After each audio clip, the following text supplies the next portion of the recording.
So formal. Welcome, everyone. Thanks for joining us. This is Georgia Stanley, and I'm the Manager of Membership and Communications for the BC Association of Farmers Markets. We're a nonprofit that works to support, promote, and develop farmers markets across the province. And this is our webinar, Best Practices in Social Media for Farmers Markets and Vendors Working Together to Leverage Your Online Presence. We have about 70 people joining us on the webinar from all across the province this morning. And we're so happy to have Rebecca Coleman joining us to lead the webinar today, all the way from the BCAFM office in Vancouver. So before I introduce Rebecca, I'll go over a few reminders. This is the third and final webinar in the free webinar series the BCAFM has offered this winter on marketing for farmers market vendors and farmers market marketers. And we're really grateful to be able to offer these webinars thanks to the support of the Van City Enviro Fund. And we will email you a link to the recording of today's webinar in the next couple of days so that you can watch it again or share it. And all three webinars in the series have been recorded and will be posted on the BCAFM website so you can listen in if you missed them the first time around.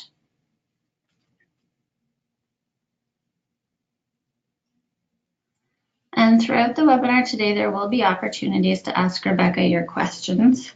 We'll ask you to type these into the question section of your GoToWebinar control panel, which is on the right-hand side of your screen.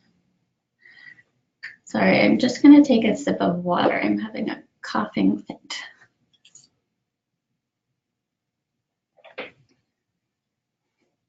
Sorry about that.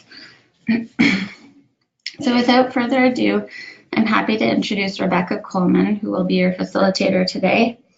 Rebecca Coleman is a marketing, public relations, and outreach specialist who advises clients on how to leverage social media to market their businesses. She works primarily in the creative, not-for-profit, small business, and tourism sectors and teaches social media for business at both BCIT and UBC. Rebecca is also a devoted foodie and published author.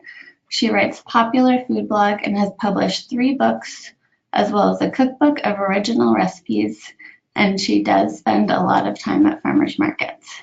So thank you and welcome, Rebecca.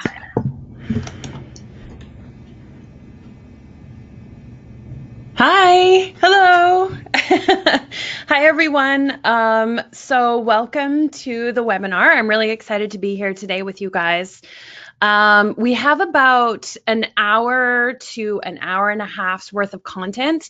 The idea is that I have a presentation that I'm going to give to you guys where we're going to talk a little bit about social media. We're going to focus on a couple of very specific social networks, and then we're going to leave some time at the end for questions as well. So there will also be opportunities for you to sort of participate a little bit as we go along, because you guys are coming to us from all over the province, which is really exciting. It's very cool that we can do this in a technology space where we can actually communicate with each other from all over the province. It's very cool. So I'm just going to get started with the presentation, and we'll carry on. And if you have questions or whatever, we'll kind of deal with that stuff as we go along. But we do have a dedicated time at the end of the webinar where you guys can specifically ask me questions. Okay, so what I would like to know, first of all, from you guys, okay, that's not working. Hang on one sec. Let me just switch this thing.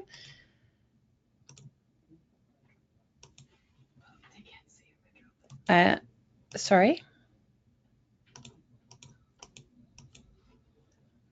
Sorry, hang on, you guys. One sec. I'm just having an issue with it switching to the correct screen. There we go. Now it's working. So what I would like to hear from you guys is, hang on one second. It's not showing. It's showing a different screen on. Okay, hang on one sec. Let me just try something else here. There we go. There we go. Okay, so what I'd love to know from you guys really quickly is if you could just drop into the questions box just down here in your webinar panel and just let me know sort of who you are, where you're from, and what your product is that you sell at the farmers market. I just would be really interested in hearing where you're from and sort of what it is that you're selling, because that will help me to maybe get a better idea of what some ideas that I can give you for content or that kind of thing. And when you've done that, we also have a poll for you that we'd love to hear from you, because we're curious to know about what is your sort of comfort level when it comes to social media. So on a scale of 1 to 5, how comfortable are you with social media? 1 meaning you're not very comfortable, you don't have a lot of experience with it, and 5 meaning you're really comfortable, you're very comfortable with it, you use it sort of all the time. Okay, interesting. Very interesting. So many of you are saying like 3 and 4 are kind of the biggest ones in there. Okay, so somewhere in the middle. Okay, great. Awesome. That's really good. That's very useful. Okay, thank you.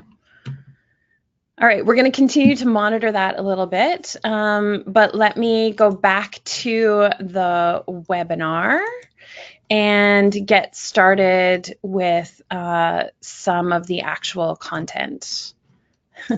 If I can make it go to the place where I need it to go to.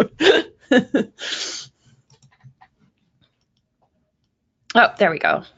Okay, cool, awesome. So here's what we're going to talk about today. This is what we're going to cover today. So first of all, I kind of want to go over with you some kind of basic social media marketing concepts. And we're going to talk about a couple of very popular social networks. Now, we only have like an hour or so. So unfortunately, I can't get into a ton of the different social networks, but we are going to talk about 2 of the very main and probably most important social networks these days. And those 2 networks are Facebook and Instagram. I also want to talk to you about some best practices for both of those platforms, and I want to give you some ideas for content, and I also want to give you some ideas on how to maintain your presence on these platforms. One of the biggest challenges with social media is just really simply maintaining it and consistently posting content on there. And I'm sure for any of you that are currently trying to run a social media platform, trying to run a Facebook account or trying to run an Instagram account, you're going to understand what I'm saying, because it really can be very challenging to continue to create content on those platforms every single day. Sometimes you're just like, I don't know what to say anymore. I'm lost. I run out of things to say. And so what I want to try to do is to give you some ideas as to ways that you can create content and to maintain those platforms day after day. Okay. So let's talk first of all about why social media. So I guess, why are we here? Like why are people so excited about social media as a marketing platform? And I think for many people, it really is a numbers game. So currently at this time, Facebook has about 2.2 billion, that's billion with a B, not million with an M, 2.2 billion active monthly users. That means people who log into Facebook on a regular basis and check it. 2.2 billion people every month log into Facebook. Like that is an immense amount of people. I read a statistic the other day that said something like 38% of all of the world's population is on social media in some way or another. Instagram just recently reached 1 billion active monthly users. And so Instagram has become sort of like the number 2 most popular social network currently in the world. And Instagram Stories, which launched about 2.5 years ago, and I'll show you that later if you're not familiar with that platform, has just reached 500 million active monthly users. And so as you can see, it's a big numbers game. If you're looking at trying to get people to come and see you, trying to get traffic, trying to get people to come to the farmers market, seek you out, then it feels like social media is a really great way to do that, because there's a lot of people out there that are online and they're looking for this kind of content. Social media is a great way for you to connect with your audience, to connect with your fans, connect with the people that really love what it is that you do. And for the most part, social media tools are relatively free. I'm going to say relatively, because that's not always necessarily 100% true, but they are mostly free and they don't require a lot of technical skills. So if you can take a decent photograph, or if you can shoot a little video, then you're probably going to do pretty well on this platform. You're going to be able to grow it and leverage it and make it work. So I want to talk to you about some kind of best practices and some guidelines that are more kind of like across the board, I guess. So the first one, and this is, again, it's the simplest, but it's also the most difficult, and that is consistency. One of the projects that I do, one of the projects that I take on, I'm actually just going to show you my face for a sec, because I kind of want to talk to you guys face to face. If I can just make that work. Hang on one second. There's like so many things here. Hang on. Oh, no, that's not it. Hang on one second. Nope. Can't figure it out. Okay, sorry. I gotta go back. Okay, there we go. Sorry. I have to go, what, here? Oh, I have to do that, and then I have to do that. Click on the screen. On the screen? This one? Monitor. One more. Yeah. Yeah. And then you'll click on that one. When it shows up. Okay, sorry. We're buffering at this moment. What I kind of want to say is consistency. I think so. One of the people that I do some work for is a big trade show that happens once a year, and one of our big challenges, and I think that you guys are going to be able to identify with this. One of our big challenges is that we only basically are in business a couple of days a year. And so for you guys, you're in business, every Saturday or every Sunday during the summer, but you may not necessarily be selling stuff the rest of the year. And so for a lot of people, the challenge is, how do I create content when I don't actually have something to sell? And so that's something that we're going to talk about a little bit. But I think it's really important to try to create content year round, even if you're not actually selling something at the time, even if you're not currently like in business. I think it's really important to try to maintain those platforms year round, because I think there's something that feels a little bit to me like that friend that comes to you and asks you for money, but you never hear from them any other time except for when they want money from you. And so I think if you can give back value, which is the 1, 2, 3, which is the fourth kind of point down, if you can give back value to your audience where they feel like you are giving them something that's valuable, then they're going to be more willing to give something that's valuable back to you, meaning their business and their trust and their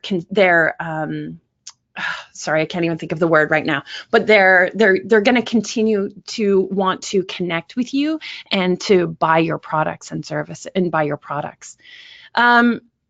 The second point is, I call it the H2H connection, and H2H just stands for human to human.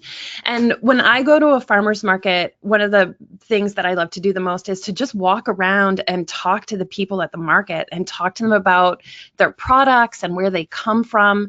You guys have amazing stories, and you have really these beautiful connections that you get to make every week, person to person, with the people that come to your markets. You can also try to create that same connection online. And there's a couple of ways to create that connection. One way of doing it is by showing people's faces. So I know a lot of people feel very shy. They don't like to show their faces online, and I totally understand that. But showing what I've noticed is that sometimes when I post something online, if there's a picture of a face in that photograph, and if you post something else online and there's no face in that photograph, you'll find that the photograph that has the face in it is going to perform way better often than the one that doesn't. Because as human beings, even through social media, we really long for that human connection with another human being. And so if you can create that human to human connection, one way of doing it is through showing people's faces, and another way of doing it is through showing that you have a sense of humor. And we can talk a little bit, we're going to talk a little bit more about that in a minute down the road. Educating your audience, I think one of the challenges sometimes that farmers markets face is sometimes people are like, why does that thing cost so much money, for example, right? Because they're artisan goods, they're made from scratch, they're homemade, you know, and I think sometimes people don't always understand the price that's connected with the product.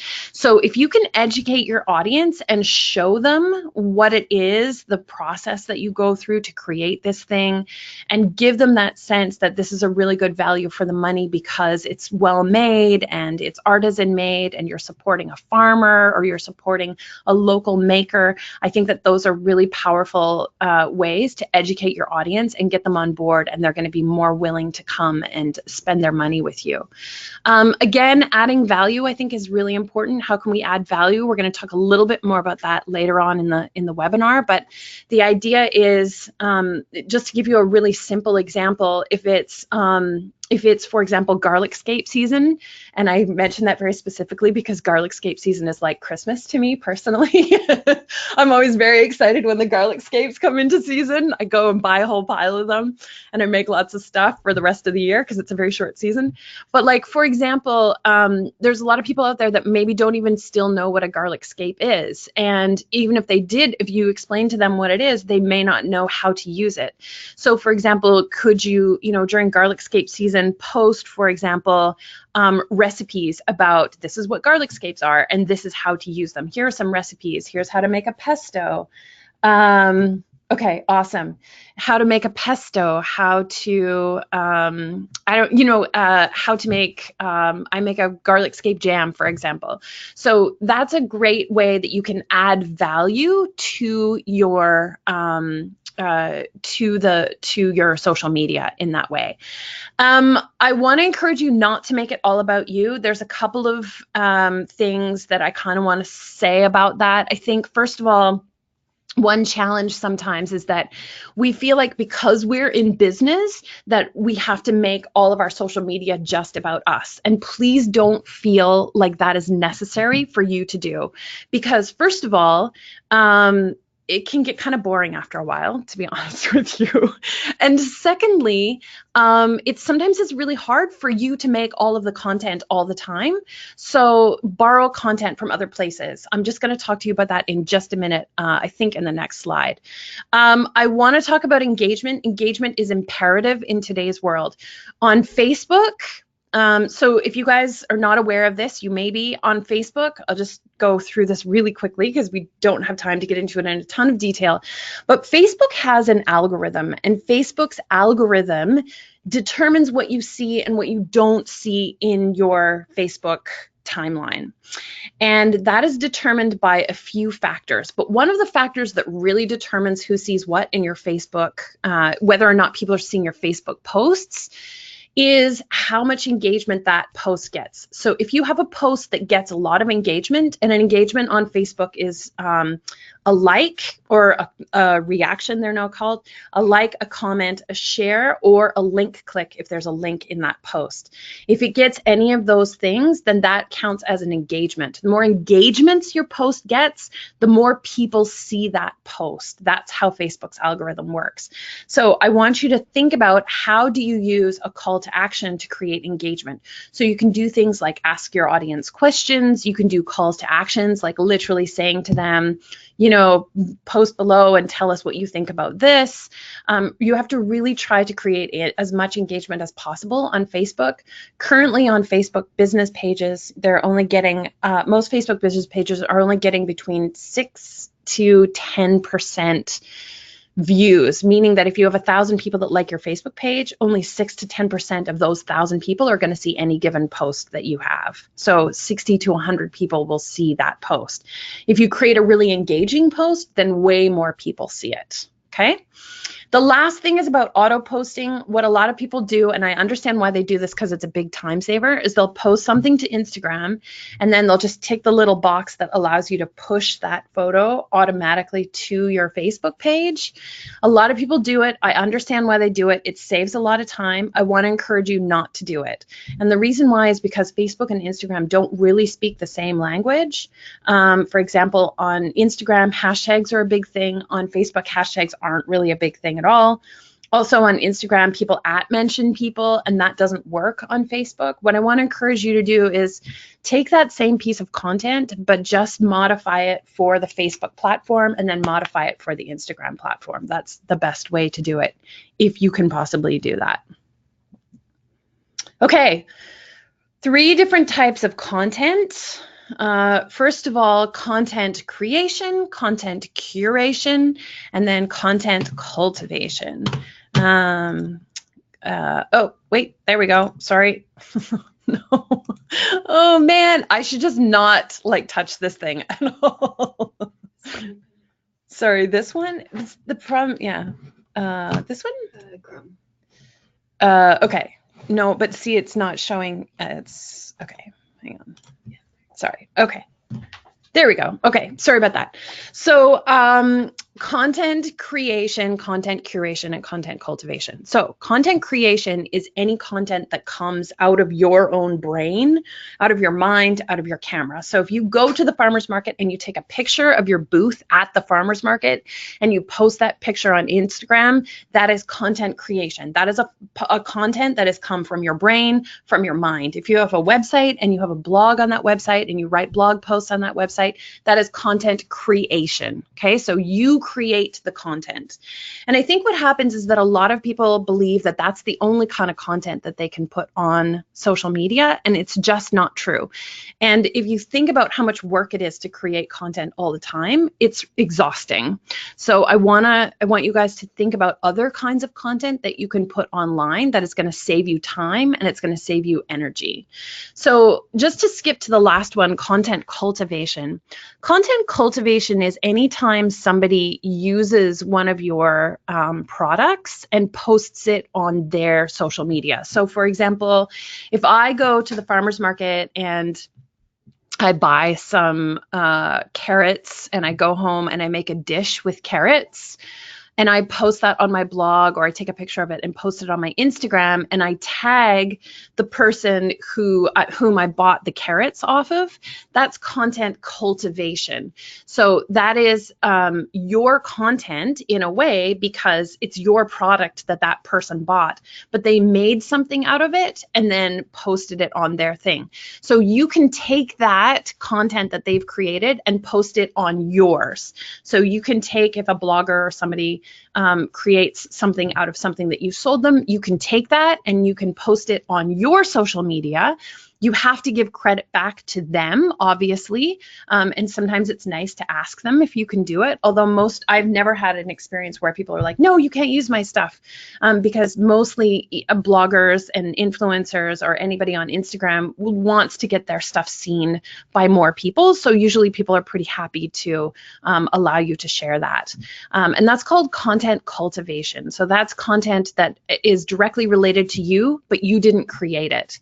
And the last thing is content curation. And content curation is when you go to, say, a blog or something and you find, let's say it's blueberry season, for example, and blueberries are in season.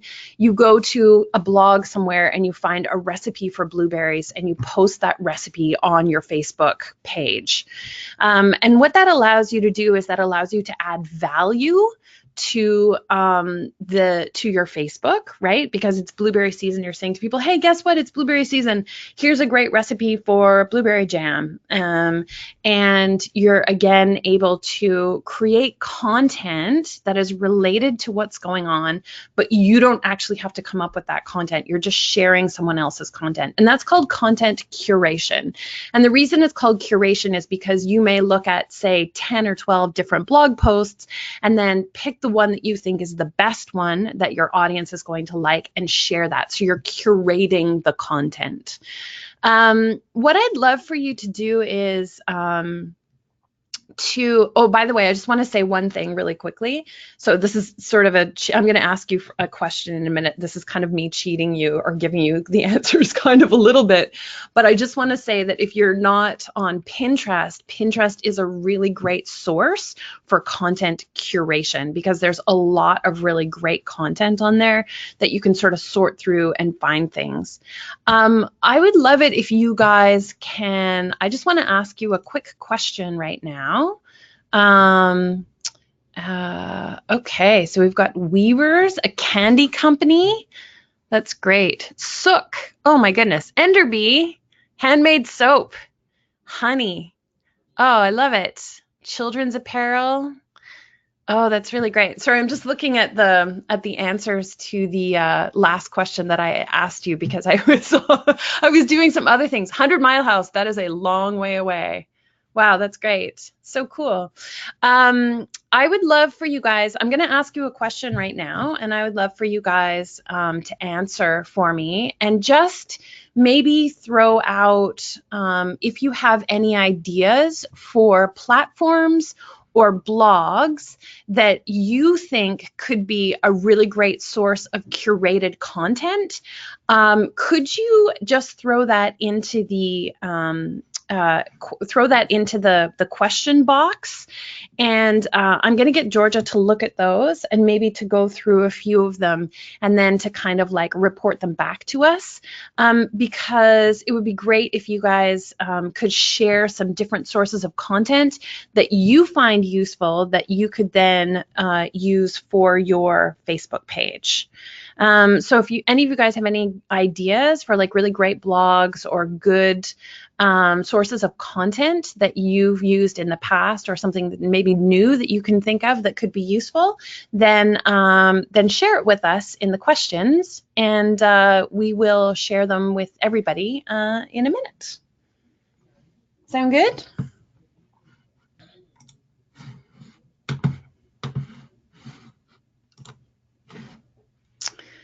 Okay, so just gonna move on. And what I want to do is I actually want to show you some stuff on Facebook, and I want to actually take you into Facebook and show you some things in there. So first of all, with Facebook, what you want to do if you don't already have this, and I'm assuming probably many of you or most of you do, if you don't already have it, what you want to do is you want to have a business page for Facebook. So you don't want to use your personal Facebook page, you want to use a Facebook business page. So in order to access Facebook for business, all you do is, hang on one second, just let me see if I can switch this up.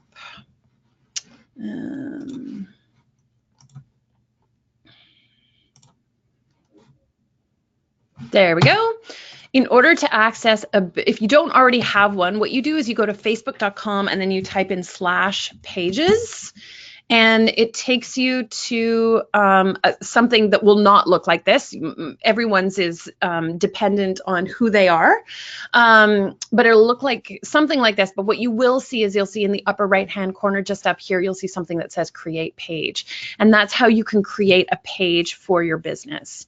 It really is not a difficult thing to do. It takes literally about 30 seconds to do. It's quite fast. But that's obviously not the hardest part of creating a Facebook page. Like, that's kind of the easiest part of doing it. The hardest part obviously is like maintaining it and keeping it going. So once you've created your page, You're going to want to create a profile picture, which for many people is usually their logo, a cover image, which is the big image that goes across the top of the page. You can create a nice, robust about section. You can also include a link to your website. You can include things like what hours you're open, that kind of thing. My advice to you would be to start off by posting somewhere around 3 to 7 times per week. So I would say like maybe every second day, especially if you're just getting started with Facebook and you're really just kind of learning how to do this stuff. Maybe every second day is enough at the beginning. And then as you start to get more comfortable with it and as you start to explore and find more sources of content, then you can create, you can increase that number of posts. Facebook also gives you the option to what's called claim your name. And all that means is that it allows you to choose a username for your Facebook page, which means that your Facebook page eventually will be facebook.com/whatever the name of your business is. The problem is that there are so many Facebook business pages out there now that it's possible someone else may have already taken your name. So you have to you might have to fool around a little bit with some different options for your name. But in an ideal world, you want it to have the same name, say, for example, as your Instagram account. And that would be, it would be a great idea if you can, or your Twitter account or whatever that is. It'd be ideal to have exactly the same name. You may not be able to do that, but that's an ideal situation. One of my favorite examples of this is if you look at Whole Foods. So they have, no matter what platform you look at Whole Foods on, they own their name across all of those different platforms. They've been very smart about doing that. You can do on Facebook, I would do a mixture of curated and created content. So again, created content is the pictures that you've taken yourself and posted online, or blog posts or little articles that you've written on there. Curated content is anything that you have you're sharing from the internet. So content that you found online, pulled that out, and then sharing it on the internet. One option is for you if you're feeling a bit lost and you don't know what kind of content to put on Facebook, is to create what I would call a daily, what I would do, or one thing that you can do is to create like a daily theme and then post every day on that theme. So for example, on Mondays, a lot of people do a motivational Monday quote. So for example, you could go online and find some kind of an inspirational quote about food or diet, or about eating local or supporting local business. Create a little quote about that and then drop that into your Facebook on Monday.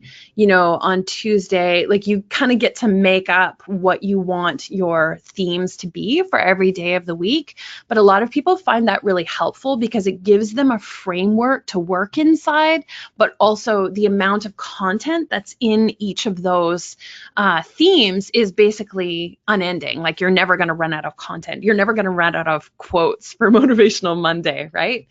So I like to do things like, I have a handout that we're going to send to you in a little while, and I do have some examples in there of that. But like, for example, Wellness Wednesday or Throwback Thursday is very popular. On Friday, things like Fun Friday or like a Funny Friday or something like that. Those are fun things to do. So just to give you like some ideas, a lot of people like to do that. So work inside a daily theme that can just really help you to feel less stuck in, oh my goodness, what am I going to post today?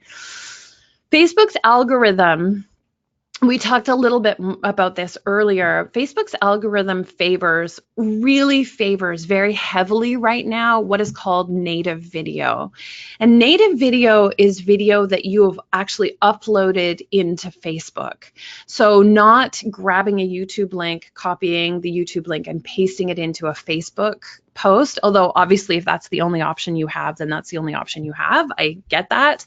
But native video is anything that is video that is created and uploaded into Facebook's platform.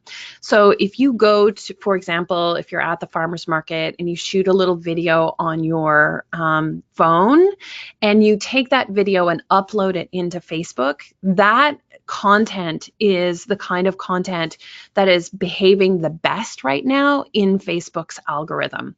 Facebook's algorithm gives the heaviest weight to that kind of content, to native video. The other thing that counts as native video is live Facebook live broadcasts. So if you are on, let me just show you how to do a Facebook Live real quick, because that seems like a good idea. If I can just do this. Okay, so are you guys, no, hang on one second. QuickTime Player, so let me switch this. Hopefully you guys are seeing this. No, wait. Are you seeing it? Nope, what's going on? It says it's just blank. Okay, hang on one sec. I actually have my phone here to show you. Okay, it doesn't seem to be, hang on one sec, just let me switch this to the main screen and maybe that will work. Okay. Well, that was frustrating because this was working before and now it's not working. I feel like you guys are just seeing a black screen, hey? You're not. Yeah, that's what we're seeing right now. Okay, I don't know why this totally, we tested this before. What do you think? QuickTime? Yeah, I tried that earlier and it didn't, it's still just showing a black screen. Dang, okay. I really wanted to be able to show you this. I don't know why. Because it's showing on the computer and everything's working just fine, but it doesn't appear to be. Shoot. Okay.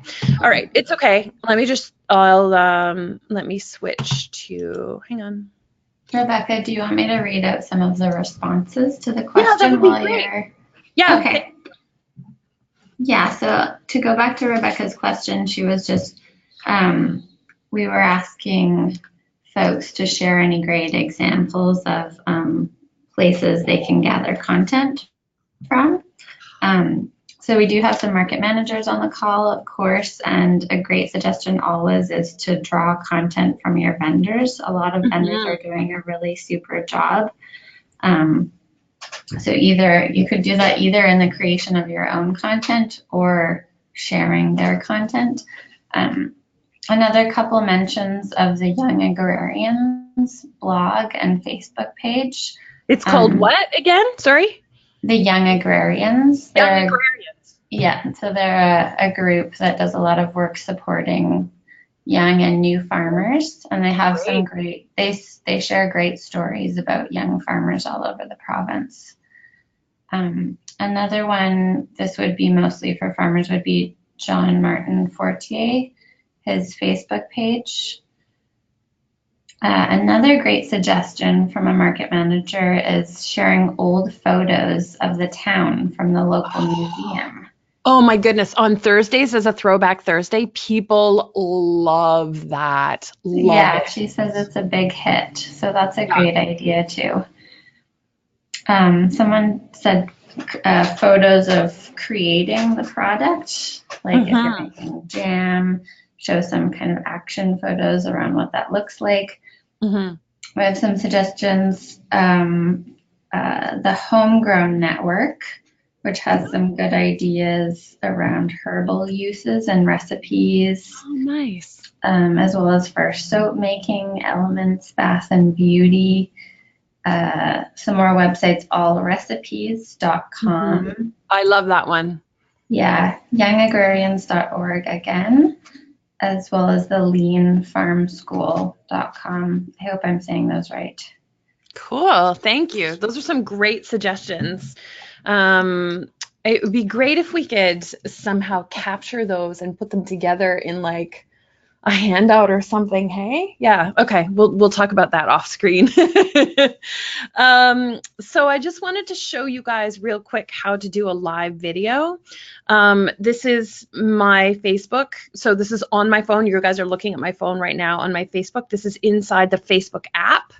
And all you do really simply is go to create a new post. So you'll see something that says publish. It looks like a little pen. See that? I'm just going to tap that. And then when I scroll down, down, you'll see one of the options looks like a red, see, it looks like a red sort of video camera with an eyeball in it.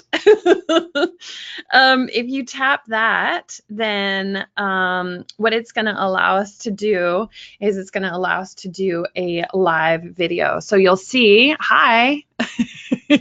Whoa, this is like Inception right now. It's getting a bit crazy.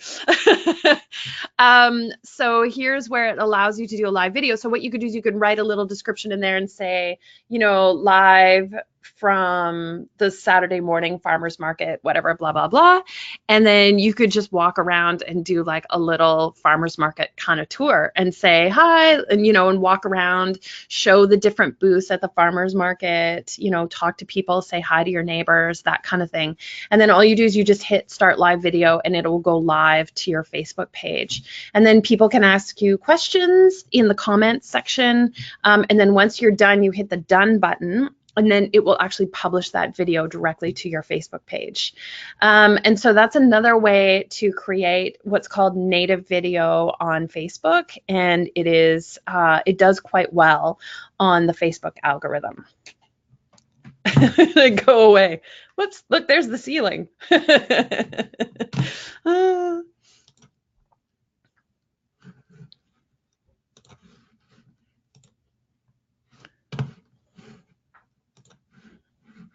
Okay, hang on. I'm just going to switch it back to the PowerPoint. There we go. Let's see, what else? Galleries of photos. So obviously photos, people love photographs. They love that engagement, or people are often engaging with photos. So people like that stuff a lot. So if you can include some photos in there, obviously you want to do that if possible.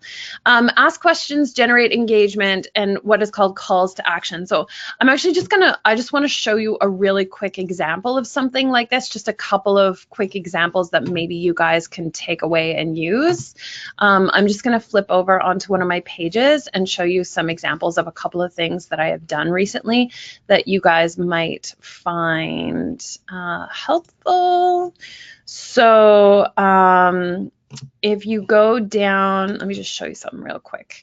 So things like asking questions and doing a call to action. So a call to action means, one of the problems with social media in today's world is that we tend to just scroll through things and we don't necessarily engage with the content. But engagement is really important, again, because of Facebook's algorithm. So this is an example of a post that I put up last week where it's a link post, but then what I did was I asked a question in there. So it's a link to a post about clutter being a trigger of stress and anxiety, but I actually asked a question in there. And then what happened was people were answering the question. You'll see that had an organic reach of about 7,000. This was another example. I said, Gwyneth Paltrow's getting a goop-inspired show on Netflix. Will you watch it? A lot of people had strong reactions to that. And just one other thing that I wanted to show you that I think is a really cool idea is asking people to comment on your post using either an emoji or an animated GIF. So for example, so this is a post that I put up the day after the show, and I said, it's the day after the show. How's everyone feeling today? Answer below using a GIF only, please. And so people have a lot of fun with that and answer things in the comments. The other thing I could have asked is I could have asked people to answer with an emoji. So to post an emoji saying how they're feeling today. So just, really, like you could ask people a question and say, here's what's we have this week, broccoli, and would you rather have broccoli or peppers? Answer below using a broccoli emoji or a pepper emoji, just to get people to sort of like get in on the action. Okay. So I really can't emphasize how important it is to try to create engagement on Facebook. It's just imperative.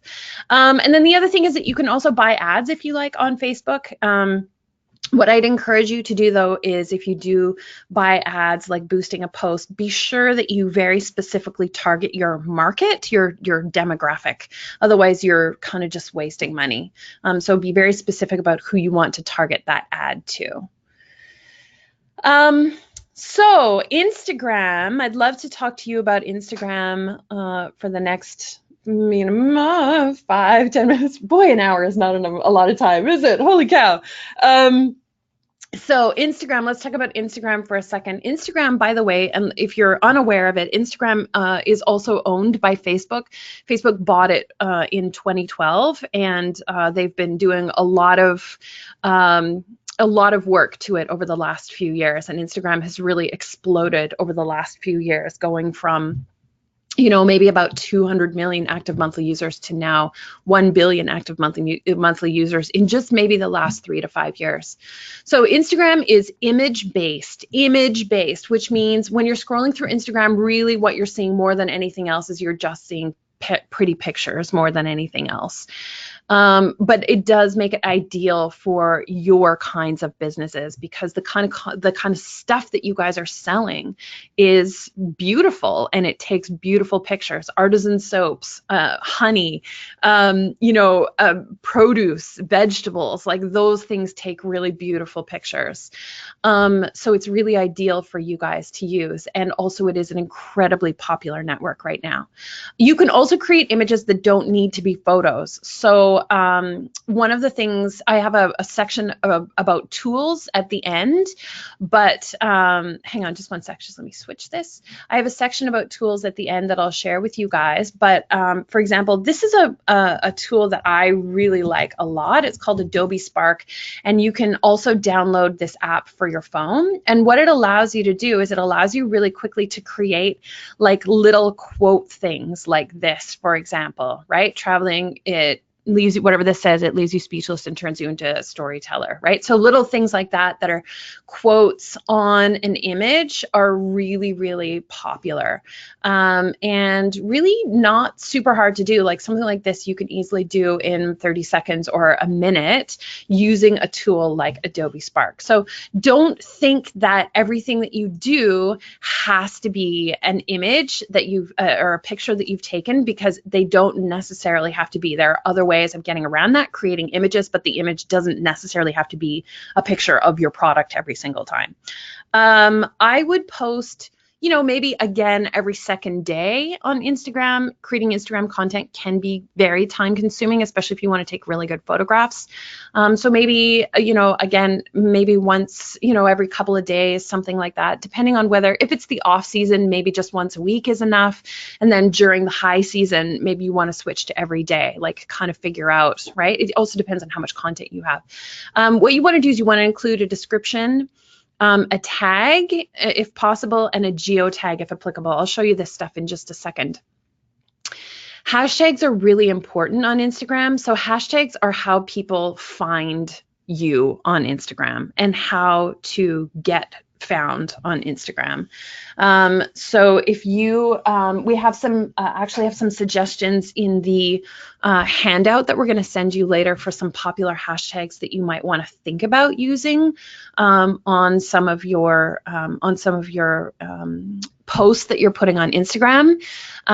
So you can use a total of 30 hashtags on Instagram. And I like to use a strategy that I call 10-10-10. And basically the idea is you do, hang on. Oh, sorry. Something is weird here on my power. It's like showing the PowerPoint, but it's not. I know. What's it doing? Hang on one sec, guys. Sorry. Let me just do that. There we go, slideshow. Okay, yay, I figured it out. I use this, there's a strategy called 10-10-10. The idea is that there are hashtags on Instagram that are very, very popular hashtags. And it's great to use some of those, but the problem with popular hashtags is that they are also very, there's a lot of competition for those hashtags. So there's a lot of people using them and a lot of people searching for them, but there's a lot of competition for them. So what I like to do is use 10, you don't have to use 30 hashtags, let me just be clear, but the maximum you can use is 30. You can use 10 hashtags that are really popular, so maybe that have 1 million people searching for them. You'll see when you go to put a hashtag into Instagram, it'll tell you how many searches that hashtag has. very popular ones, then do like kind of medium popular ones, and then do 10 that are less popular and more niche. I'll show you an example in just a second. Engaging with others like Facebook is also very important on Instagram. And what I mean by that is that you need to engage with people who follow you on Instagram, or engage with other Instagrammers online through a hashtag. What you'll find with Instagram is that it's a very karmic kind of social media. And what that means is that what'll happen is if you go and comment on someone's Instagram post, you'll find that they'll come and like and comment on your stuff as well. And again, as with Facebook, the more you can get people to like and comment on your posts, the more people are going to see your content. So you can follow hashtags, you can engage with their content, and commenting is worth way more than just liking. And I'll show you the link in bio idea, but let me first of all just switch to get into QuickTime. And I just want to actually show you some stuff right on Instagram. So this is my Instagram account that you guys are looking at right now. Look at that delicious chicken. That looks amazing. I don't even eat chicken, and that looks really good. So with Instagram, I'm just going to, a couple of things that I want to show you real quick. You hit the middle button and the very bottom, and it will take you onto your camera roll. Now you can obviously use pictures in here that you have taken with your camera. This is a picture of my son at the science fair last week with his flag project. We're very proud of him. But the other thing that you can do, what I do is that I actually take pictures on my I have a DSLR camera, and I take pretty photographs on that. Then what I do is I upload them into a Google Drive from my computer, and then I'm able to access those photos from my phone. So I upload everything into a Google Drive, and then I have the photos here. And I'm able to, so these are photos, for example, I took this picture on my DSLR camera, and now I can download it onto my phone, and then I can upload it into Instagram from there. Instagram only basically allows you to upload stuff from your phone. You cannot upload stuff from the web. There are a couple of exceptions to that rule, and I'll share those with you in just a second. So here's your thing, and then what you want to do, this is going to be my post for tonight. It's a picture of soup that I made last week.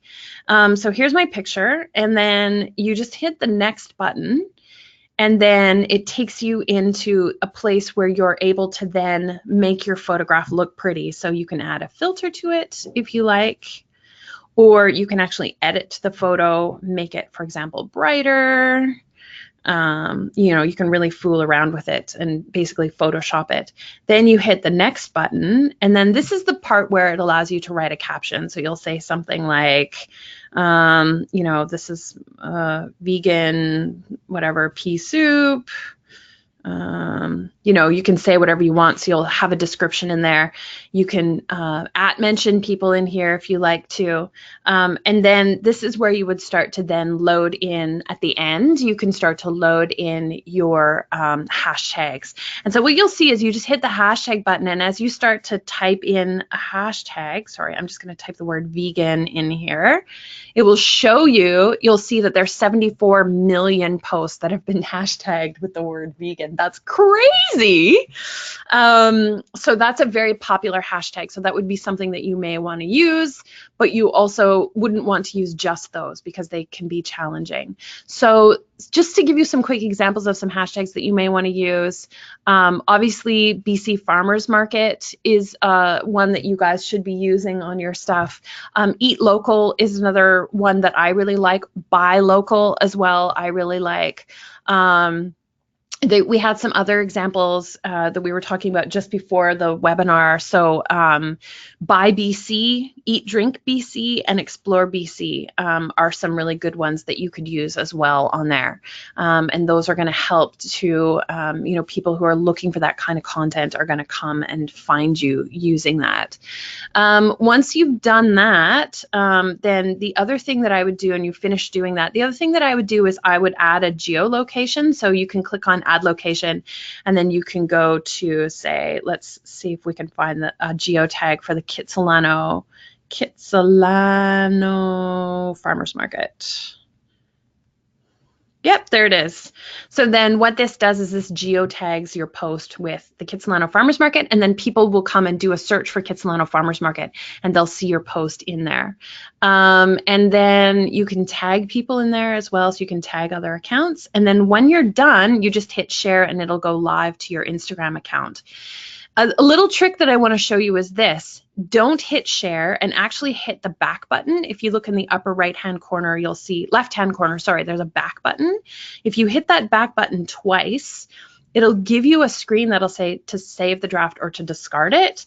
Save the draft, and then what that allows you to do is it allows you to create Instagram posts 100% in advance, and then all you have to do when you're ready to post your content, so basically you can preload content.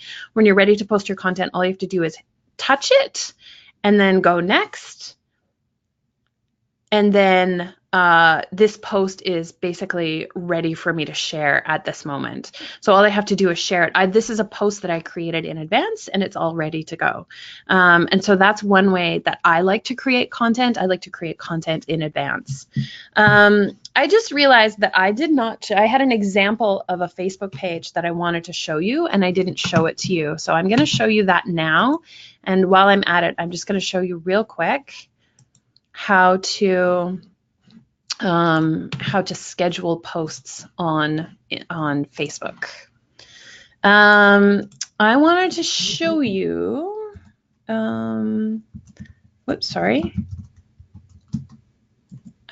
Village Market. So I want to show you an example of a page that I really like. So this is the Ladner Village Market. If you guys haven't been, it is a beautiful market. I went for the first time last summer, and I'm in love with this market. It's really lovely. It takes over the entire downtown. But what I wanted to show you was some of the examples of the content that they put on here and how they really work very hard to create engagement on their thing. So look at this beautiful picture. So this would be an example of curated content. Obviously this is not theirs, but it's a beautiful picture, a beautiful snowy photograph. So that would be curated content. Mark here, this is an example of creating a piece of content that is a photograph with the dates on it. So it's something that they've created as a graphic, and just a great example of how something like that can really work. And look at all the people who are commenting on this. They're really excited. Can't wait. See you there. A lot of people shared that piece of content. Breakfast with Santa. This is going back to Christmas. Here's their last post from last year, right? Join us for the final market. Here's an example of someone at the market doing henna, right? So I think that they do a really nice job with their farmers market, with their page. So I think that's a really great example. I just want to show you real quick how to do schedule a post. So what you do is you go to your Facebook page, and this is what I do is I literally schedule a week's worth of content in advance. When you come to one of my pages, what you'll see is I have a draft, I have scheduled posts, and you can actually click on that. And yesterday I scheduled up a week's worth of contents in advance. So all this is here, and it's scheduled and ready to go out. In order for you to create a scheduled post, what you could do is you just come and you write a post, and then instead of, see it says share now, if you pull down this button, one of the options it gives you is to schedule that post for a time in the future. So one thing that you can do to save yourself time and energy is to schedule a certain amount of time per week to sit down and create all of your content for Facebook and all of your content for Instagram for that week. And you can literally sit down and do that in an hour or a couple of hours. You don't have to sit every day and go, oh my goodness, what am I going to post to Facebook today? You can actually create that content in advance and schedule it. I'll show you a tool that you can do that with on Instagram as well in just a minute. All right, let's go back to, I wanted to show you an example of a couple of Instagram accounts that I really like, that I think are doing a good job. One is Tempe. So Tempe Foods on Instagram. These guys, I think, are doing a really great job of Instagram. I met these guys actually at the Kitsilano Farmers Market, was where I met them. So you'll see they're doing their photographs are really beautiful. So you'll notice their photographs are really pretty. There's a nice mix of their own content and content from other people. Cultivated content, people are using their stuff and making recipes with it, and then they're sharing that content. But all of their photos are really beautiful. They have these little reminder things that are like, hey, we're going to be at Riley Park on Saturday, right? They're doing a really nice job, I think. So I like these guys a lot. Another one that I liked was, hang on one sec, I got to double check so I show you the right one.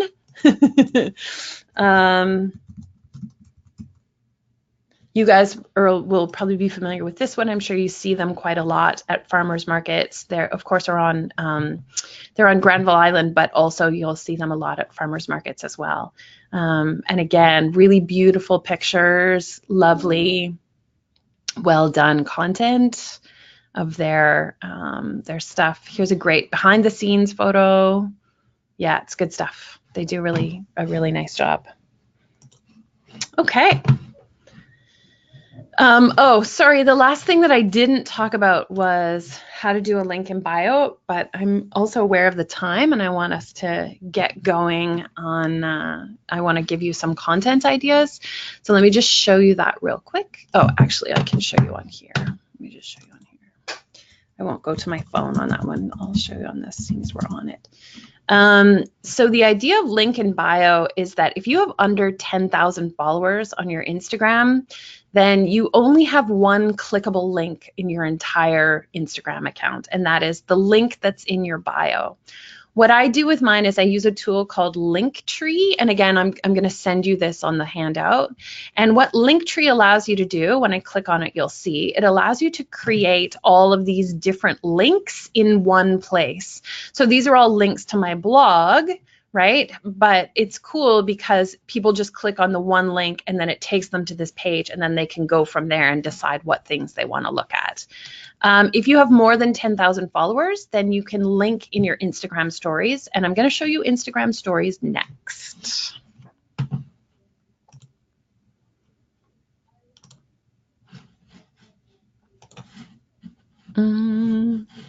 Play. Oh, it's doing that thing again. Okay.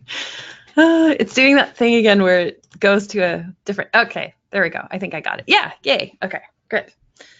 Instagram stories are a fairly new platform. It is part of Instagram. If any of your kids are on the Snapchats, you may be familiar with Instagram stories. Basically, Instagram stories are just a kind of a clone of Snapchat. They've been around since June of 2016, but they have now 500 million active monthly users. The idea of Instagram stories is that your Instagram account, like what you post to Instagram, is kind of like the beautiful curated photographs where you're trying really hard to post kind of the nicest possible photograph that you can. The idea of Instagram stories is that they disappear within 24 hours. So they can be very like fun, off the cuff, behind the scenes, in the moment, that kind of thing. Like they don't have to be perfect. They really can just be kind of fun.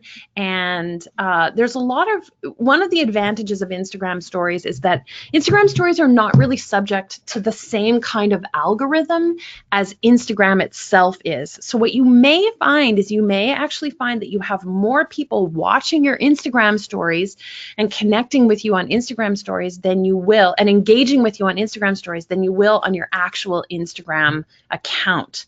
So I just want to show you real quick what that looks like. So again, this is Instagram. I'm just going to show you an example of something that you can do in there. I put an Instagram story up yesterday on my thing, and I'll just show you this. Whoops. Oh, it disappeared already. It's gone. So because it was 24 hours, so it's already gone. But I had posted a picture yesterday on my Instagram story. And in that picture, what I did was I created a poll and asked people if they preferred chocolate chip or oatmeal raisin cookies. And people are able to vote on that poll and say what it is that they like. So when you're on Instagram, all you do is swipe right, and it brings you into your Instagram stories. Oh, look, there's the wall. That's not very exciting. Okay, so here I am. This is me on my Instagram stories. What you can now do is if I hit the button one time, it takes a picture. Oh, wow, that's attractive. It takes a picture. And after it takes the picture, you can do a bunch of things to it. So you can add, for example, text, right? You can type things on there. You can draw on it. You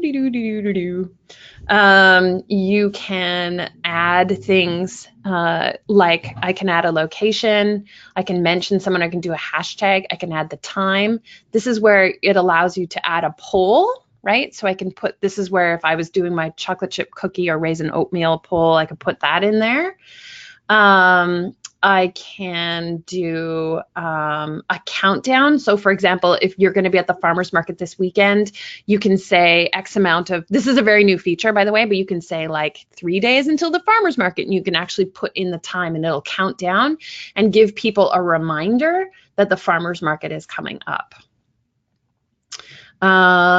I can also ask people questions, and I can do, you can ask people questions and you can get people to give you their feedback based on a slider. So you can say, how much do you love the snow, for example? Right? And then people will comment based on the slider. They're like, if they really love the snow or they don't love it at all, they'll comment based on the slider. So these are just ways for you to engage with your fans on Instagram and Instagram stories. The other thing that you can do, and people love this, are animated GIFs. So you can just grab one of these and you can put it into your story, and it's kind of grabs people's attention and makes it a bit more eye-catching. People really love to do that. If you're very brave and you're into it, you can also do,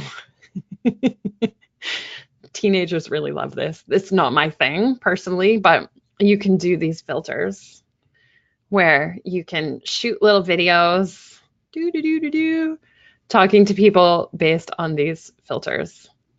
They're very popular. It's, again, not my thing, but they are very popular. I'm going to turn that off. Okay, so you can shoot a picture.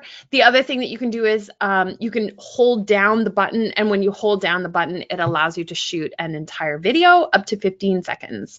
And actually, there's a new feature on Instagram right now where if you just continue to shoot, it will cut it up into 15-second chunks on your behalf, which is really cool. Lots of other fun things to do in here. You can do a live video, how I showed you earlier with Facebook. This is how you do it on Instagram. You can do this thing called type, where you can put stuff in here. You can say last farmer's market of the season, right? And then you just put that in there, and then you can send it off to Instagram. Okay, I have got to stop showing you this because we've got to move on. We're running out of time. So yeah, that's Instagram stories. And then when you're done, you just send it to your Instagram story. You can also save your Instagram stories now. If you go to your thing, you can save them in highlights. So you'll see each one of these is a highlight. It's a story that I have saved. Yeah, I want to encourage you to use Instagram stories. I think they're really cool. They're very popular right now. And generally speaking, people love them because they're very, they're fun. They're just really, they can be really, really fun. And they kind of are showing you more of who you really are. And again, creating that kind of human to human connection. Okay, last couple of things, and then I'm going to open it up to questions for the last 15 minutes. I want to give you guys some ideas for content. Now, what I would do is I would grab a calendar and just sit down with a calendar and then start to map out your content on the calendar. So I would do things like DIYs, tips, or how-to. So for example, if you're a lavender farmer, what are some ways that you could use lavender in your home? What are some DIYs? What are some ways that you can actually use this in your home? Somebody earlier mentioned progress photos. So like, for example, if you're making jam, right, showing that in progress. This is, we're making jam, like showing those kind of like progress shots. People love to see that. It's also called behind the scenes. You'll see just down a little bit and over, BTS, which is behind the scenes, right? So here we are, we're picking zucchinis today. We're really excited for the market tomorrow. This is our team out picking zucchinis, and we'll see you at the market tomorrow, and you can buy this fresh zucchini that we just literally are picking right now today, right? So progress behind the scenes. Inspiration and quotes, we talked about that earlier. They're very popular on Instagram, very popular on Facebook. If you can create those kinds of things, there's lots of tools out there that will help you to create that stuff.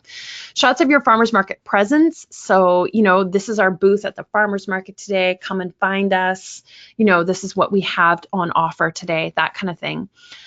Promoting causes or charities. So if you have a charity that you're involved with, or if there's some kind of a cause that you want to promote, your kids' softball team, your kids' soccer team, things like that, those are great ideas to put on your Instagram to show that you're involved with your community.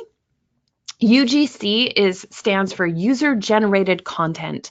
So again, that would be if somebody comes to the market and they buy some of your products and then they go home and make something with them and then post that on their Instagram, that would be user-generated content.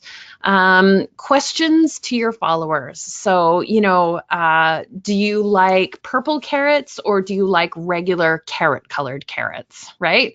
Like, which one do you like better? Do you like heritage carrots or do you like old school orange carrots? So just questions like that to your followers, trying to, again, create that engagement with them. Contests, if you can give stuff away, oh man, people love contests. They love it so very, very much. So if you can give some stuff away, I want to encourage you to do that. Somebody was talking earlier about Throwback Thursday posts. They are very, very popular. If you can go to the archive in your town and find some old photos, oh man, people love that stuff, especially on Thursday for Throwback Thursday. Funny stuff or memes. So for example, I posted this like gym meme recently that was like at the beginning of the year that was like, does not going to the gym count as resistance training? Ha ha ha. Like things like that. Any little like jokes with food jokes. Like I recently shared like a little donut joke where the donut is sitting and meditating, and the leader of the class is saying, find your center, but the donut doesn't have a center because it has a hole, ha ha ha, like things like that, right? So little jokes, little memes, things like that. People love a sense of humor, so if you can include that stuff, that's great. Timely or calendar posts, and what I mean by that are anything that is connected to the calendar. So for example, yesterday was Family Day, so you could create a post from yesterday that was like, Happy Family Day, Valentine's Day, anything like that that's coming up, Earth Day. There's lots of different things that are out there that you can really include in there and use that. Lifestyle shots would be kind of like the stuff that I was showing you with Tempe. Like a lot of those are lifestyle shots, right? It's that product, but being used in a very beautiful kind of lifestyle styled way. And I want to encourage you guys to put your faces on your social media. I know, again, you probably don't want to do that. I understand. But people really love to connect with faces. And I want you to include, if you have access to them, pictures of your adorable, cute animals, especially for those of you who are living on farms and have animals. Put those pictures on there because people really love to see, dogs and cats and cows and that kind of stuff. People they love to see those kinds of things. Goats, oh my goodness, goats are adorable. Put those guys on your social media because people really love to see those kinds of pictures. I wanted to go over quickly just a couple of tools that I wanted to show you. I've already talked about some of these, so I don't have to go into them in a ton of detail. Snapseed, and again, I'm sending you this on a handout, so don't stress too much about it. Snapseed is an onboard photo, like almost like a Photoshop. It's like using Photoshop, but it's like on your phone. So it just helps you to make your photos look more pretty and more professional. HashMe is an app that allows you to search for hashtags. So you'll see this picture that I have right here is actually a screenshot of HashMe. So what you do is you put in a word and it will come up with hashtags. Then you just copy those hashtags and you can paste them into your Instagram. Adobe Spark I love for creating little graphics. Promo Republic I love for creating little graphics as well. It's really, oh no, sorry. Promo Republic actually is a paid service. You can do 5 free a month, and then after that you have to pay for it, but it actually creates content for you. It's a cool little service. Just kind of have a look at it. Pablo by Buffer allows you to create motivational quotes. It actually has motivational quotes inside it. So you don't even have to go and search for quotes. It actually has the quotes inside it, which is kind of crazy. And again, 30 seconds to create a thing for that. Hootsuite and Later are 2 tools that allow you to schedule your Instagram posts in advance. So you can actually go into Hootsuite, create an account, and you can schedule your posts, and they will send them to Instagram at the time when you want to send it to Instagram. So it's a way for you to create content in advance, both of those. And then Linktree was the one that I showed you earlier, where you can link to, you can have one link, but then that link goes to another place where people can choose what they want to see from there. It's a great little, it's a great little tool. Okay. Whew. Holy cow. I feel like I was talking very fast, trying to get in as much information as possible. So what I'd love to do now is to kind of throw it open for some questions. If you guys have them for the next 15 minutes, and I'm going to do my very best to answer them.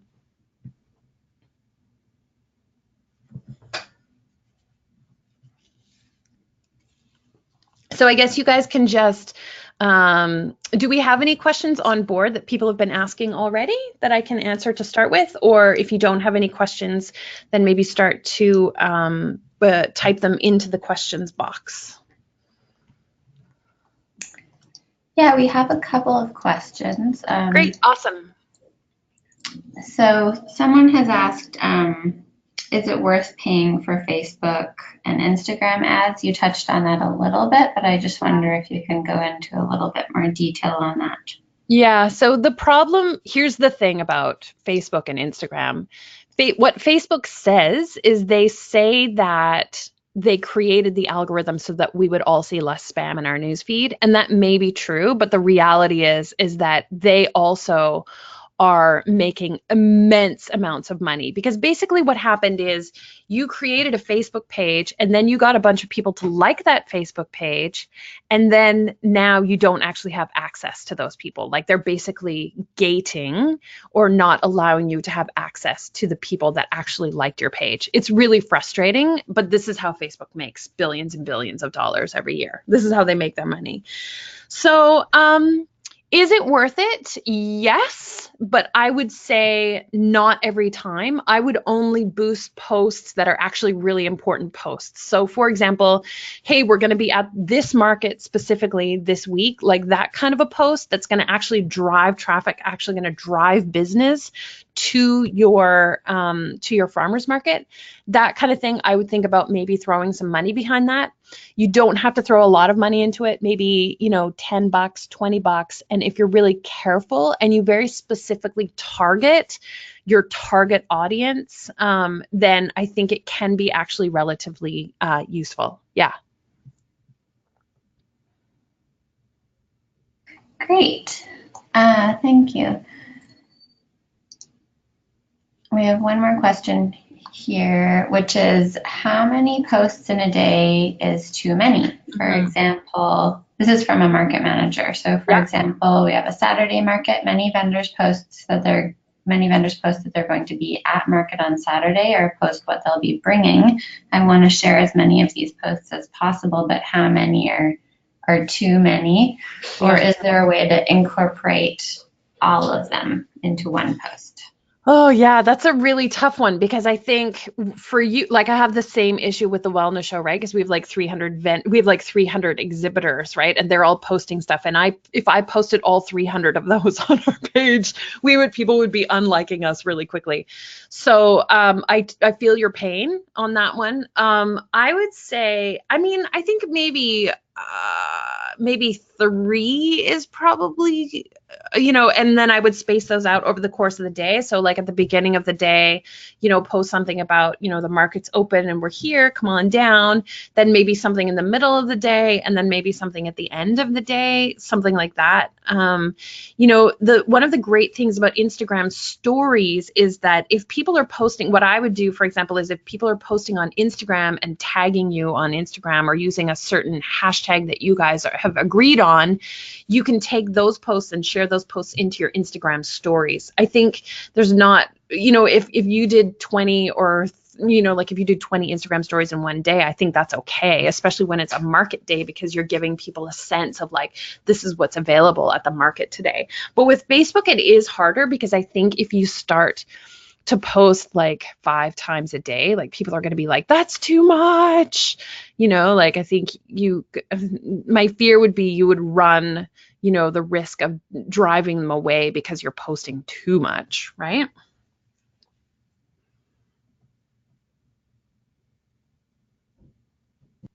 Thanks, Rebecca. Mm-hmm. We have another one. So this person has heard at a workshop once that the Instagram algorithm deprioritizes photos that have words or text on them. What are your thoughts on that? Is that true? And if it is true, do you think it's worthwhile doing anyways? I have not actually heard that.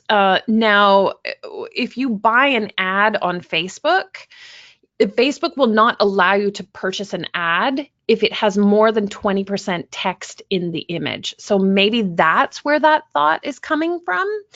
I have not heard that. And in fact, when I'm scrolling through Instagram and I see people who are posting things like, inspirational quotes, I actually find that those generally, I think, do fairly well. So, I mean, one thing that you can do is that Instagram does have, if you have a business account on Instagram, let me just show you this actually real quick, seeing as we're talking about it. If you have a business account on Instagram, what it allows you to do is it actually allows you to see how things are doing on your Instagram account. So if you go to Instagram, I have a business account. See at the top it says 220 profile visits in the last 7 days. If you just tap on that, takes you into your insights, and it'll actually show you what's doing well with your content. So if you tap on content, it'll show you. So you'll see, for example, these are a bunch of posts that I put up in the last little while, and it says how well each of those posts did. So you can actually look at your content after you've put it up and see how it does, right? So maybe if you're putting up stuff that has, you're doing inspirational quotes or whatever, and you find that they're tanking, like they're not doing very well, then cool, just don't do them, But yeah, it's very good. Like it really will show you how things are doing and how things are not doing, which I think is helpful. That's if you have a business account. You got to have a business account. Okay, great. Yeah, we also have a couple of questions about timing. So any suggestions for ideal day of the week or time of day to post on these different platforms? Sure. Let me just show you that again, one real quick. Let me just go back into there. So again, I'm on my insights on Instagram.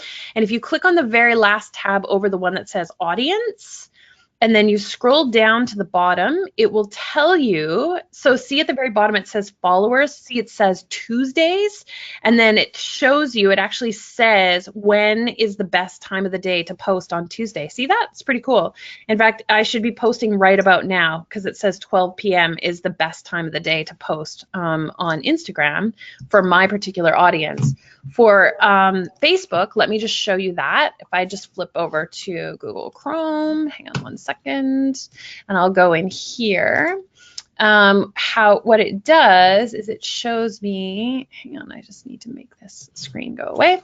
Okay, so in here at the very top of the page, you'll see something that says Insights. If you click on that, that's going to take you to, this is your page's analytics, basically.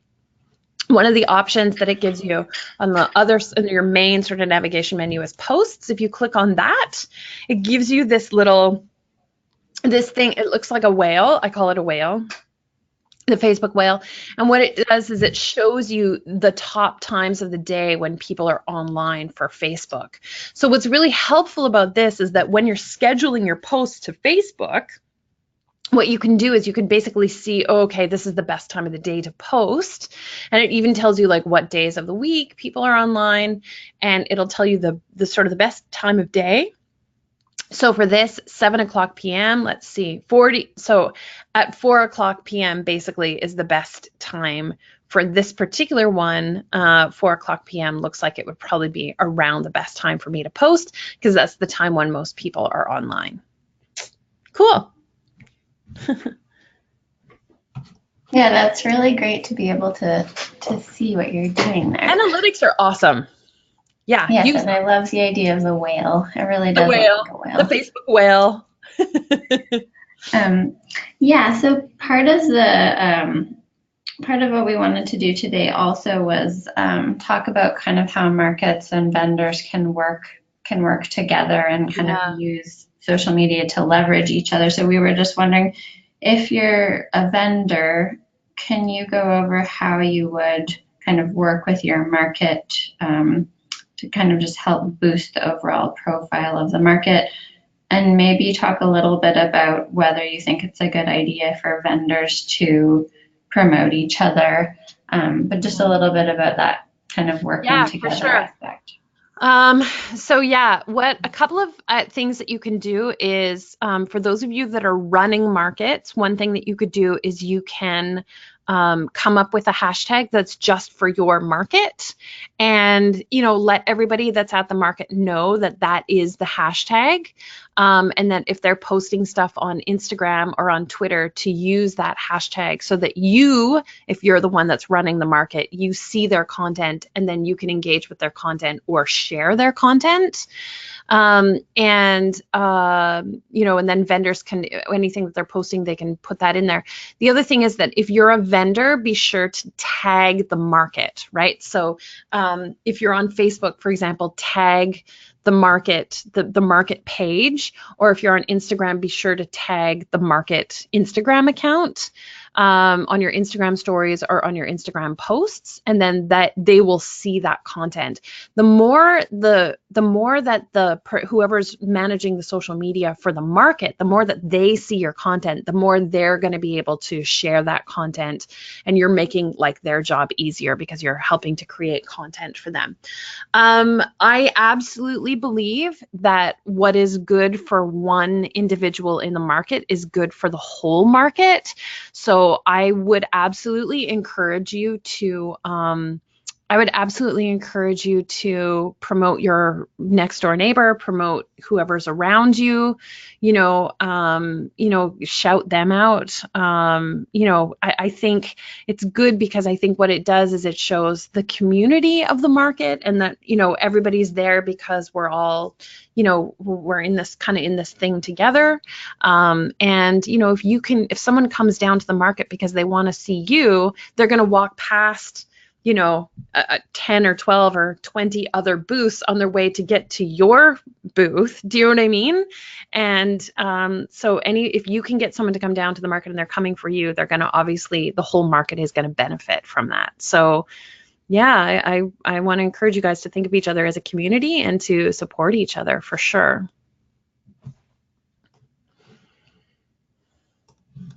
Thanks. We also have a question here about what types of links or what to link to when you're posting photos on Facebook. So when posting a link on Facebook, is it better to post photos in the link previews or as a photo album? Yeah, that's... and do you know if the Facebook algorithm favors one or the other? That's a good question. So I'll just show you real quick. Let me just jump onto Chrome and show you. So let's say, for example, we want to post a recipe about blueberry jam. Okay, so let's say, sorry, I'm just doing this off the cuff. So there's, I'm definitely showing this real quick. So let's say, so all you have to do is just grab this link. So I just highlight it and then I can copy it. Then you jump back onto Facebook, and what we're going to do is we're going to create a new post on Facebook. And so here what we do is, so what I would do is I would say, you know, something like blueberries are in season, come on down this weekend and grab some and make some jam. Okay. Then what I'm going to do is I'm going to just paste in that link that I copied. What you guys are going to notice happens is, if there is an image that is associated with that blog post, and most posts in today's world do have an image associated with them, what'll happen is it'll actually grab the image along with that link and it loads it up. Once it's done that, you can actually delete this. You don't need it anymore. And it looks much cleaner when you do that. Can you see how much cleaner it looks without having that like kind of link in there? So in this particular case, you don't really need to add, you could, if you wanted to, you could definitely upload your own picture in here. If you uploaded your own picture, you have to leave the link in because otherwise it doesn't work. But for a lot of links, if you're just sharing links, a lot of times you don't actually need your own pictures in there because most of the time there's a picture that's associated with it. But if you want to use your own picture, then you could definitely just put your own picture in there, and then you'll just have to leave the link in there so that people have it, so that they can click on it and go.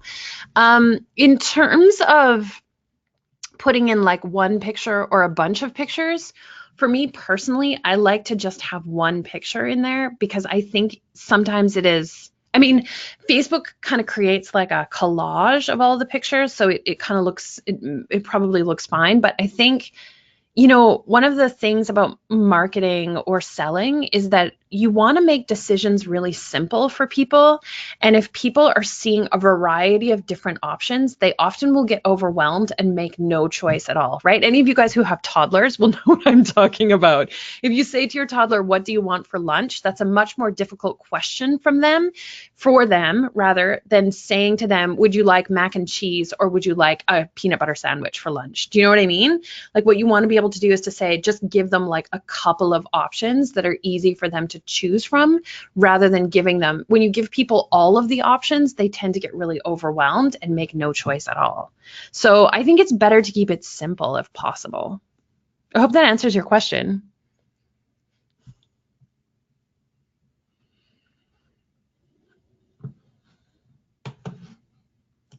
Thanks, Rebecca.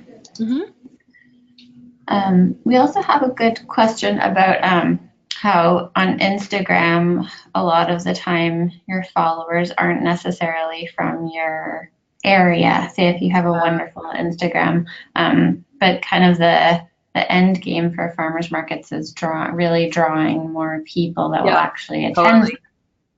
So do you have any suggestions for trying to grab people that have a real chance of actually attending the market and supporting your vendors?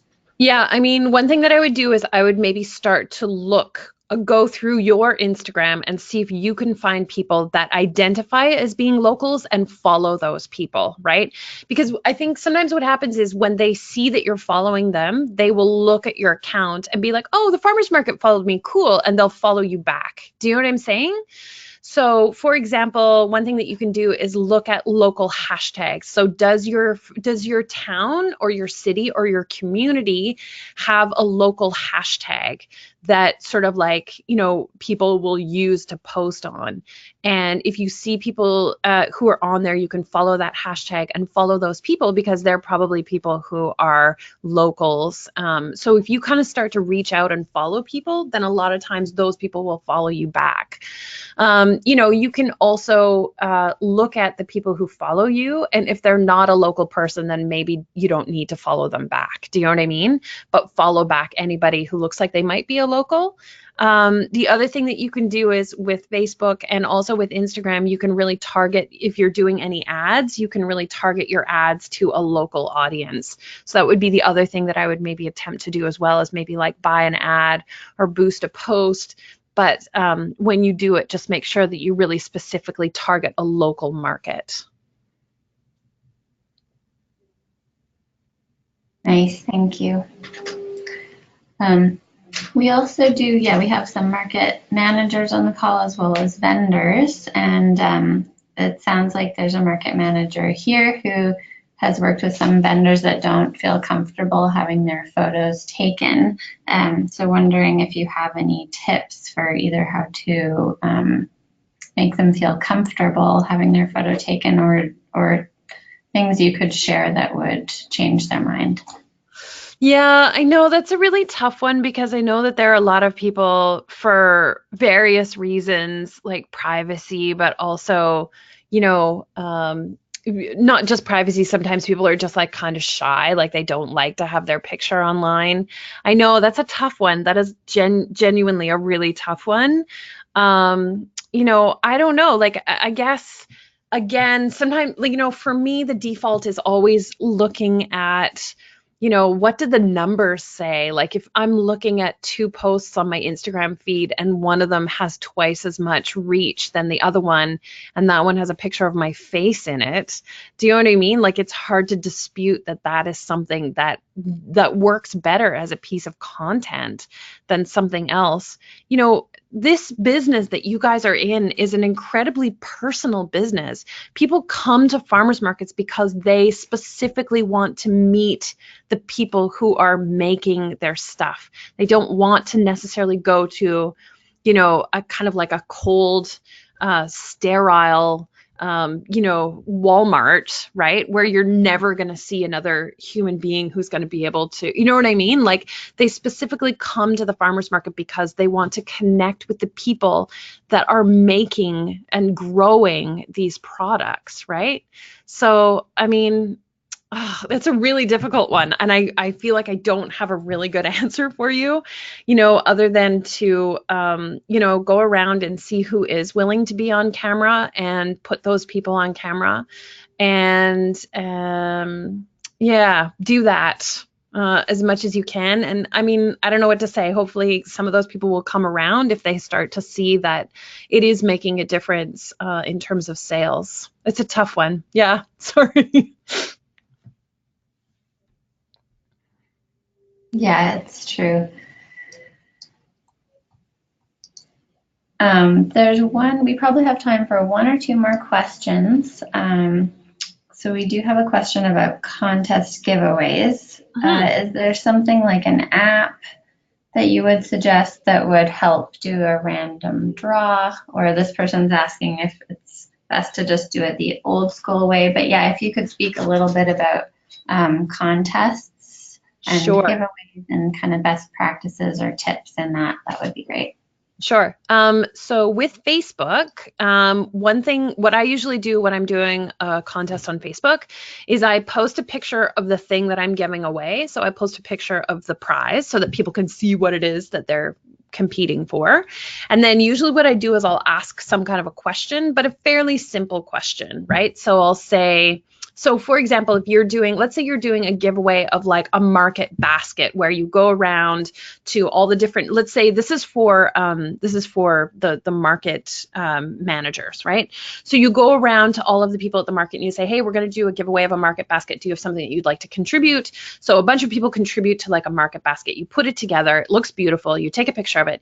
You post it on Facebook. And then you say something like, in order to be entered into this contest, comment below and say what product you're most excited to see at the market today or something, or what's the thing, you're most, and then people go on and they're like, oh, I'm really excited for the croissants at Purebred or whatever. Okay. So people enter the contest by answering the question, essentially. Then what I do is I go to random.org. So literally random.org, the website. I count how many people entered the contest. And then I just take that number, I type it into random.org, and then you hit the thing, and random.org randomly selects one person, and then that person just becomes the winner. When it comes to Facebook, you can't ask people to share the post as part of the contest entry. That's against Facebook's terms of service, but you can ask people to do things like to comment on it. And a lot of times, sometimes people will, like, for example, tag someone in the post. So like I'll do something like I'll say, tell me, like, who are you bringing with you to the market this weekend? And then don't tell them, I think it's actually not legal to ask them to tag someone in the post, but a lot of times people will tag them anyway. They'll be like, I'm taking my mom, and then they'll tag that person in the post. And that's really great when they tag people in the post, because then that grows the reach of the post as well. There are also some tools out there that you can use. There's a tool called Rafflecopter, Rafflecopter, that helps to allow you to do that kind of stuff. There's a tool called Short Stack also that allows you to do that stuff. They're actually a local Vancouver company here as well. So yeah, that's sort of how I run my Facebook posts. So yeah, I do them mostly old school, but yeah, there are definitely tools out there that you can use. Rafflecopter being one of them, and Short Stack being another one. Great, thank you. And we'll kind of gather all of these apps and tools that have been mentioned. There's been a lot of really great practical suggestions, and we'll share those with you as well. And thanks to those of you who have been typing them into the question section as well. So let's do one more quick question, and then we'll wrap it up. And in your opinion, how important is professional photography? I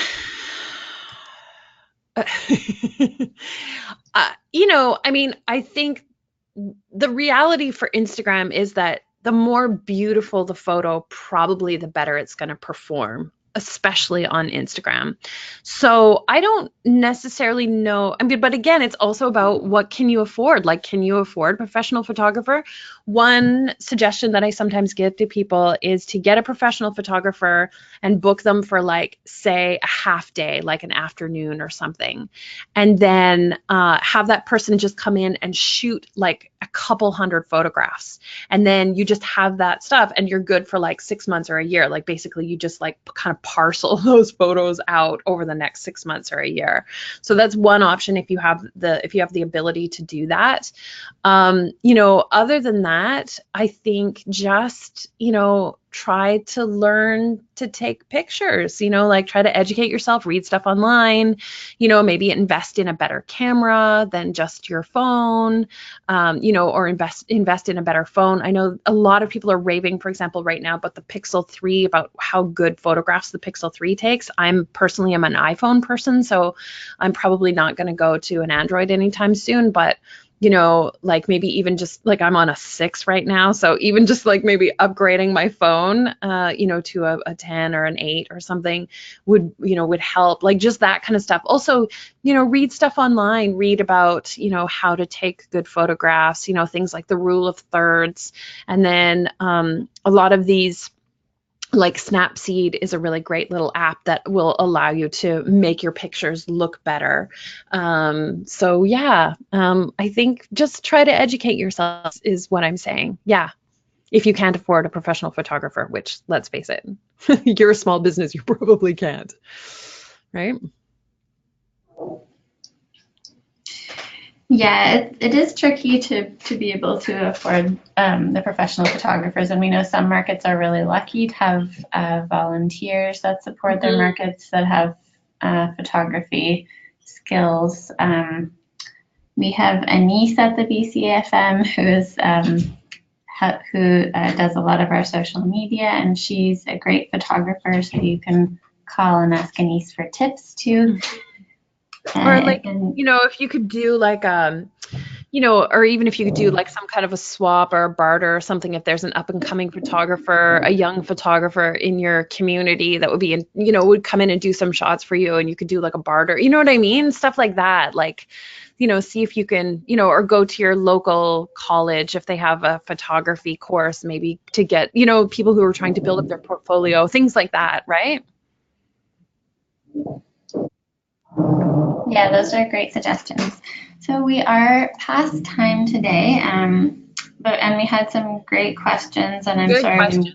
we Yeah. weren't able to answer everyone's questions, but feel if they didn't come to you as Rebecca was talking, then feel free to email either Rebecca or us at the BCAFM. You can email us at info@bcfarmersmarket.org. Or Rebecca's email is rebecca@rebeccacoleman.ca. We will be sending out a lot of resources after the webinar today, and the recording will be posted, so you can go back and listen again if you'd like to as well. But yeah, thank you so much for joining us, everyone, and thanks again to Rebecca. Thank you. I look forward to meeting some of you in person at the farmers market this summer. Have a great rest of your day, everyone, and we'll send out the link to the webinar today or tomorrow, and we'll be posting the recordings on our website soon. So thank you and take care.